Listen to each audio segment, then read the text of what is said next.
you check the children. Show a little match sometimes. Hi, I'm Chucky. Wanna play?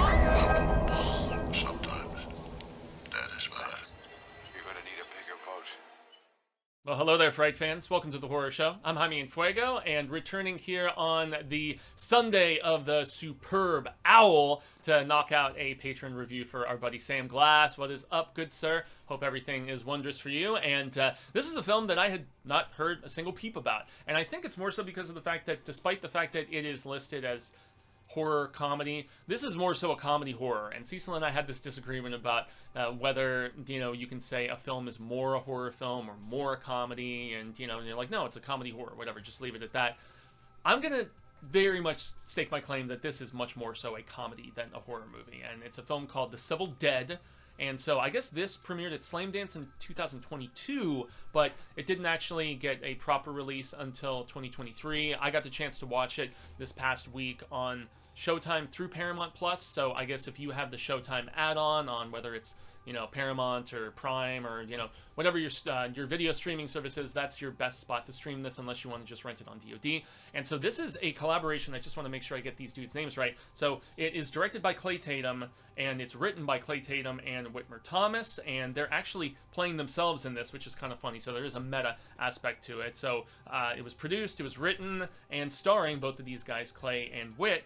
And so yeah, it's overall impressions. This is a very, very LA movie in every sort of capacity. So these are struggling creatives who, so the character of Clay, his girlfriend is significantly more successful than him within the industry. Clay is a struggling photographer. He has some connections, like there's a mention a few times that he's friends with Andy Samberg, and there's references to a few others. But so Clay had moved to Los Angeles from his place. I'm trying to remember if they actually mentioned where back east, because they're mentioning like a shrimp eating competition and not mixing snapper and shrimp and things like that. So yeah, you get the vibe that he was from back east. He comes out to Los Angeles.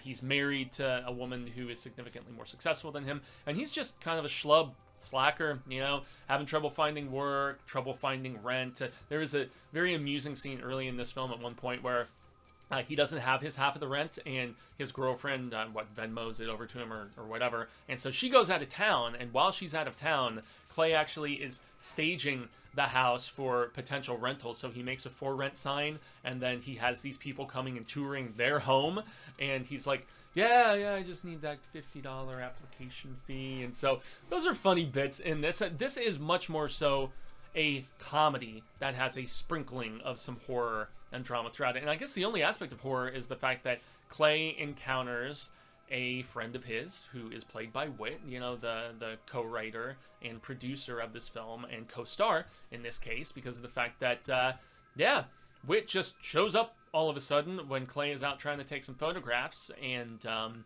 says that he's dead. And so the description of this film, and some may think, oh man, you're spoiling it for us, because the description makes mention about, Clay has an old friend that shows up and he questions his own sanity. No. This is a film where a guy has one of his friends from back home that seems more of like a chummy acquaintance and like a really, really close friend, because he's trying to like get rid of him early on when they first, just like reconnect or whatever while his wife is out of town. So, it's the only horror essence in this is the fact that Clay can see his dead friend Whit. And there's no ands, ifs, or buts about it, at least in my estimation, despite the fact that the description of the film tries to make it a little bit vague. At least in my estimation, pretty early on, most notably like a poker game that transpires. But so overall thoughts, I enjoyed this. I thought it was quite funny, as a matter of fact, and it kind of ventured into certain aspects of ghostliness that, as far as, you can't eat, you can't sleep, you can't jerk off, you have, time isn't really, it doesn't pass in the same manner in which that it does for regular humans. Whit says at one point, it's more like dog time, so everything feels like it's taking forever, so to speak, or maybe it's the opposite for dogs. I don't know, but there's a very arduous essence that Whit makes very plain and clear about being dead. And so I could see how this film would not appeal to a lot of people, though, because unless you're down with this sort of brand of humor, which is very very indie, art house centric, you know, deadpan seriousness kind of humor. It's not goofy, slapsticky sort of thing, and that's just really boiling down to personal taste when it comes to humor. I could see, like, I was really down for this. I thought it was quite funny, but I have a lot of friends and you know, family members, you know, my significant other, I don't think she'd like this film very much either. So, but it worked for me. So, you know, that's, I think I described at least enough of the way that the humor would work for some. And the horror element, really, it's like, so you see Casper the Friendly Ghost, like a scene from the cartoon early on, and he's like holding the thing like How to Make Friends or whatever. So it is very much, even the title implies the civil dead. There's like a civility and like just a kindness to this spirit, or, you know, this like, you know, this person who hasn't transitioned over completely. You know, they're just you know, they're just a ghost, so to speak, and yet they desperately want companionship. They want a friend, and the clinginess that happens with Whit and Clay as the film progresses is quite funny. So overall impressions, I liked it. I wasn't super about it though, because I felt like there was kind of a bit of that LA pretentiousness to the proceedings, and it doesn't always hit for me. I think maybe somebody living in LA might just be like, that, you know, the scene in, oh goodness, the Tarantino movie where, what's his name, Leo has the popcorn and he's just like pointing and stuff. So, yeah, I think that people who live there might just find the humor a little bit more like on the nose and poignant. For me, it just feels a little more pretentious at times, but it was still intriguingly written as far as we segue more into the story, because, yeah, Clay's wife is out of town, and that's where he reconnects with Whit, and he doesn't believe him at first that he is, you know, that he's dead, and he's like, yeah, man, you're like, you got to shine, you're like that, like, you can see dead people like the movie, and so on. And so Clay does actually investigate this a little bit later in the film, where he's like, he's looking into I think it's the Society of the Seers or something, as he's trying to figure out if there's other people that might have this same ability as him. So it is well crafted and well written, especially with how the dynamic progresses, because the entire time, like, yeah, there is a bit that's very funny where, and they do have these, like, title cards where it's a line from that segment of the film. Like, there's one bit where he's like, are you going to tell her about me? There's another bit earlier on where it's like, this isn't a casino, dude, you know, the drinks aren't free or whatever, which is, I forget the name of that actor, but he's worked with Flanagan a lot. He has a terrific role in Midnight Mass, where he's the town drunk in that, and he has like he's a tremendous actor. He has an apology scene with the girl that he crippled in Midnight Mass. It is just tremendous. So that actor is the one who is staging this house poker game, and that's where Clay actually uses the abilities of Whit to really, you know, wise degree, because he's in this poker game, and so Whit is going to help Clay, you know, see what the other cards are for these other people that Clay is competing against. Clay has no real poker experience. He goes with this gambling anonymous buddy of his to this house game, wins a bunch of money, and then of course there's the recompense for the scene I talked about earlier, where he was staging the house and taking money from all these people while the wife was out of town, which is funny. So there's a lot of really funny beats in this movie, and in the third act though is where it veers into the more serious, and that's where you're kind of starting to question potential malicious aspects about Whit's power. Maybe he's not even completely aware of all of them. So that's an interesting thing, you know, because there is a difference between a ghost and a poltergeist. So that's something that's kind of explored about, you know, possibility, because there is, I don't really want to spoil third act too much, because that's where, you know, there's a lot more questions about nature of ability and awareness and whatnot, but also character intention, especially something that happens near the end of the movie, which is where it gets a little bit more into the dramatic side. Now, I was also very amused by the clinginess that I talked about a little while ago, because, you know, Whit is lonely. You know, being dead is lonely. And if there's somebody who can actually see him and can help him through, because he can't, like, walk through walls, or at least in this mythology, you know, so he is at the mercy of people opening doors for him to get in.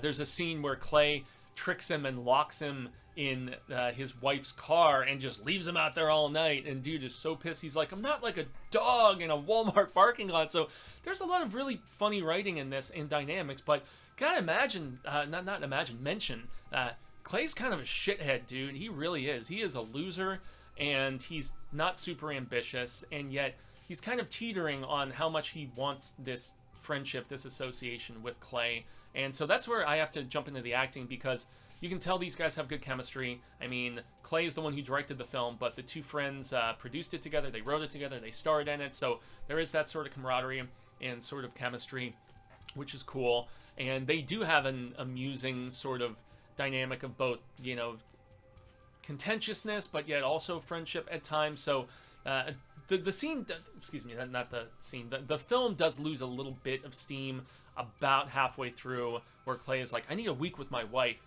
And so Whit goes off on his own, and he's thinking about just, he gets very introspective, and you get a little monologue about how just depressing it is being dead, and how he wishes he did cooler stuff when he was still alive.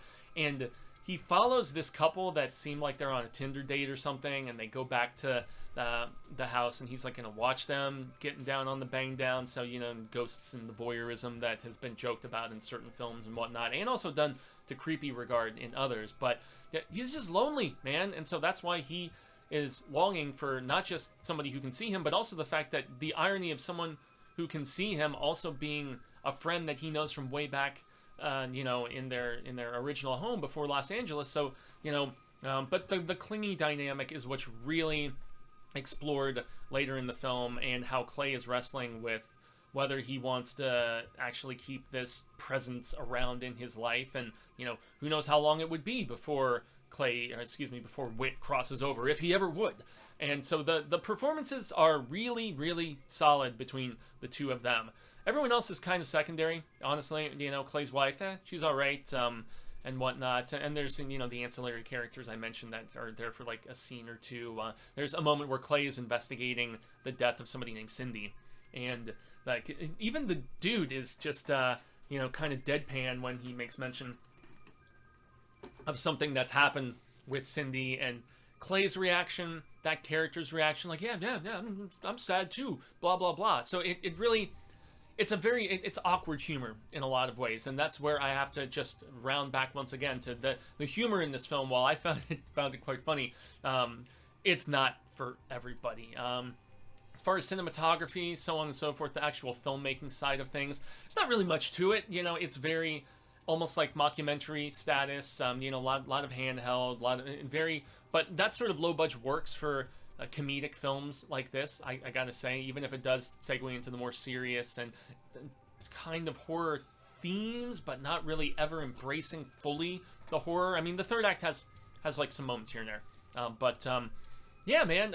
there is some amusing musical bits, like there's some rock music about halfway through when they're going on this little road trip, and then also there's like some kind of indie hipstery sort of I don't know, jazzy sort of folk kind of music that they play during the casino bit that's kind of funny in this montage. So I mean, it's very adept hipster art house sort of stuff here, and I'm here for it, as much as I don't often like using that term. I was here for it, man. I was amused by this movie, Sam. I never would have had it on my radar or checked it out, even though I do like this sort of indie dramedy with a little sprinkling of horror sort of vibes. I'm into stuff like that, you know, films like Creep, you know, that Duplass did and whatnot, which this had kind of at times like a similar vibe to the balance between like humorous and like a little bit of scary. So I don't know. I mean, hey, if you feel inclined, anybody who was watching the review here on the Patreon, sometimes we do migrate these over to the main channel. So I mean, please comment if you're one of our, you know, esteemed patrons and you have watched this and you had some thoughts about it, or Sam too, please. I would like to hear. You recommended it for a reason, man. So, you know, give me your thoughts about where you felt this film succeeded and why you wanted it to be recommended. So, yeah, guys, that is my thoughts on The Civil Dead, which is available, at least currently as of this filming, on the day of the Superb Owl. It's on Showtime, so if you have Showtime added on any of the aforementioned Hulus or Paramount Pluses, you know, Amazon Prime, whatever, if you have the streaming Showtime channel, that's where you can check it out, or you can just rent it on VOD if you feel so inclined. So, I extend the grande gracias, everybody. I've been Jaime and Fuego. You can find me on all social media sectors, Twitter, Instagram, Facebook, YouTube, so on and so forth, where I have my Infuegotainment stuff. I'm going to be ramping up for coverage of the Oscars here in a few weeks. So obviously not spooky stuff, but yeah, if you see this and feel inclined to check out the socials, that would be cool. But obviously show some love here on the Horror Show channel. That is the most important part. And yeah, that's going to do it for the review today, everybody. So once again, thanks so very much from myself, Cecil, Robert, the girls, the entire team. And remember, until next time, Fright fans, remember, stay scared.